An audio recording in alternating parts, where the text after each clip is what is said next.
are moving to the fifth module of material science. In the fifth module, we have to learn about superconductor materials and solar energy materials. Superconductor materials we have already covered in the previous classes.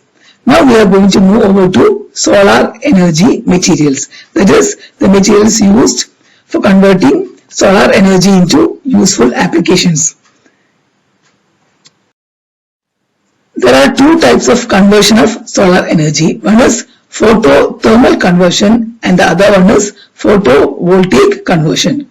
Photothermal conversion means conversion of incident solar radiation into heat.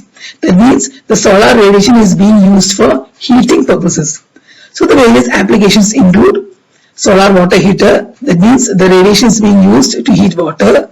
Solar cookers, that means the solar radiation is being used for cooking. When compared to coal, the main advantages include no fuel is required, negligible maintenance cost, and it is pollution free. Moving over to photovoltaic conversion. Photovoltaic conversion is the conversion of sunlight into electricity. So we are getting electricity, that is DC power, using solar cells, and it can be used to power our homes, to power street lights, to power our simple calculator, etc. And when compared to a typical coal power plant, the main advantage includes absence of moving parts, maintenance cost is low, it is pollution free, easy to operate, etc. Solar energy collectors are of two types, flat plate collectors and concentrating type collectors. Flat plate collectors means the solar radiation falls on the flat plate, as you can see here, falls on the flat plate. It is then transmitted inside and the water or whatever it is inside can be heated. That is flat plate collectors. In the case of concentrating type collectors, the solar radiation falls on the concentrating type collector. It is then reflected to a common focal point where the material that is to be heated is kept. That means we are able to get higher temperatures using concentrating type collectors. Now we are going to deal with the various applications of flat plate collectors. This is a typical application of flat plate collector. So here we have a flat plate solar water heater which can be kept on the rooftops to heat water. Generally we use this flat plate solar water heater for our homes, offices, hospitals, etc. The topic being material science, we have to know the various materials used for the various parts of this water heater. So the first we have the flat plate. It is generally made of glass. Then inside or beneath the glass we have the absorber sheet. The absorber sheet is made of metal and painted black because black has the highest absorption rate.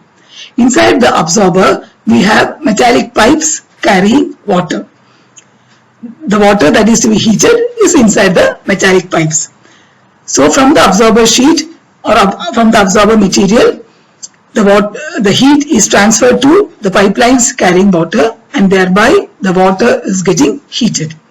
Now the heat of the water should not be radiated outside. To prevent that, we have a heat insulation beneath the absorber sheet.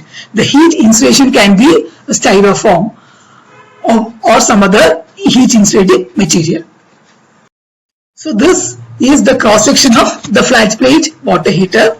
So on the top we have the transparent cover, which is generally glass. The property of glass is glass allows short wave radiations to pass through and prevents the long wave radiations from going outside. The energy of the sun or the sun's radiation comes in as short wave and they go inside, they go through the glass plate inside to the absorber plate. But then after striking the absorber plate, the wavelength changes to long wave, and this long wave radiation is being prevented from going outside. Thus, this glass plate acts as a heat trap. Then we have the absorber painted black and it can be made of a metal. Then we, as you can see, there are 4 pipelines in this figure. These are metallic pipelines that carry water, and beneath that you have the heat insulation to prevent the heat from radiating outside. This is again the cross section of the flat plate type solar water heater. You can see the glass plate, absorber, insulation, the pipelines carrying water, etc. Now yet another application of flat plate collector, that is the flat plate box type solar cooker. This is generally used in many villages of northern India. Generally they use coal for cooking, and by using solar energy no fuel is required, no pollution, and we can attain temperatures of above 200 degrees centigrade using the flat plate box type solar cooker. As you can see here, the lady is keeping the vessels on which the material to be cooked is kept, and the vessel is being kept inside the solar cooker. The lid is closed, and after some time we find that the material has been cooked properly. As you can see written on the solar cooker, the brand name is Surya Kiran. Here in this example, there can be several brands of or various solar flat plate cookers. These are being used in several villages of northern India. Now we will deal with the applications of concentrating type solar collectors. So here we have a parabolic trough collector, which is an example of concentrating type solar collector. So we have a parabolic trough or a collector in the shape of a parabola. So when the radiation of the sun falls on this collector, it is reflected to a common focal point. Here the common focal point are the pipelines carrying water. So I repeat, we have a parabolic trough which is generally made of polished aluminium. The radiation is then reflected to a common focal point. Here the common focal point is the pipeline carrying water. The pipeline can be made of a metal with selective absorber coating so as to maximize the absorption of heat. Using this setup, we can achieve the water can be heated to very high temperatures, and we can even get steam. So this is the side photograph of the parabolic trough. This parabolic trough collectors can be used to generate electricity also. As you can see here, using this concentrating type collector, water is heated to a very high temperature, and this water is then passed through a heat exchanger. A heat exchanger is a device where heat can be exchanged between materials, and these materials need not be or will not come directly into contact with each other. Rather, only the heat will be exchanged. So the heat of this water can be given to the fluid, and this fluid will be having a low boiling point. Therefore, using the heat of this water, the fluid vaporizes, and this vapor can be used to drive the turbine generating electricity. The vapor is then cooled in the second heat exchanger using cold water. That means the heat of the vapor is being absorbed by the cold water, this is then pumped back into the first heat exchanger, and the cycle repeats. Now we have the multi-reflector type solar cooker. That means we are having several reflectors which concentrates the solar radiation to a common focal point. So this is a practical demonstration of multi-reflector type solar cooker, and this lady is cooking using this concentrating type solar collector. This is a setup of cooking in a large scale using solar energy. Here the solar energy is being used to generate steam, and this steam is being used for cooking in Rajasthan. Now this is another cooking in a large scale setup of a cooking in a large scale at Tirupati. Here also the solar energy is being used to generate steam, and this steam is being used for cooking.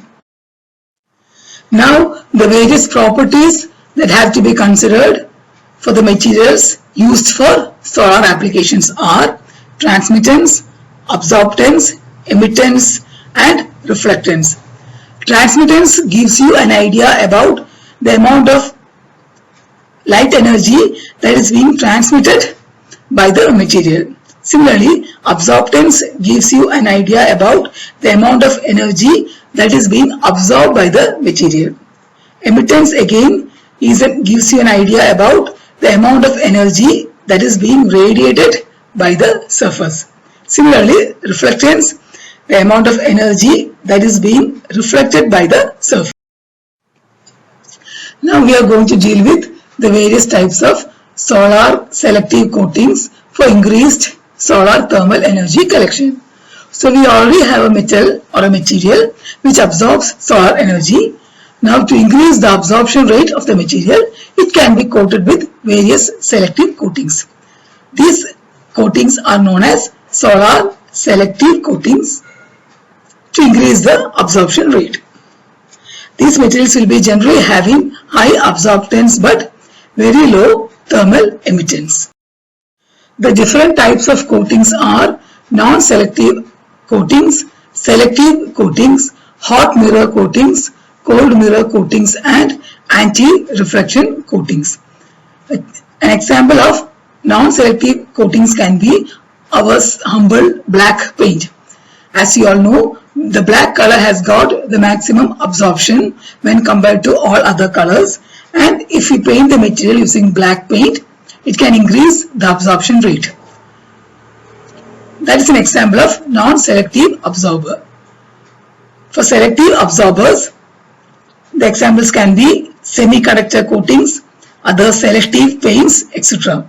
Here what is being done is, these absorbers will select only or will absorb only radiation of a particular wavelength.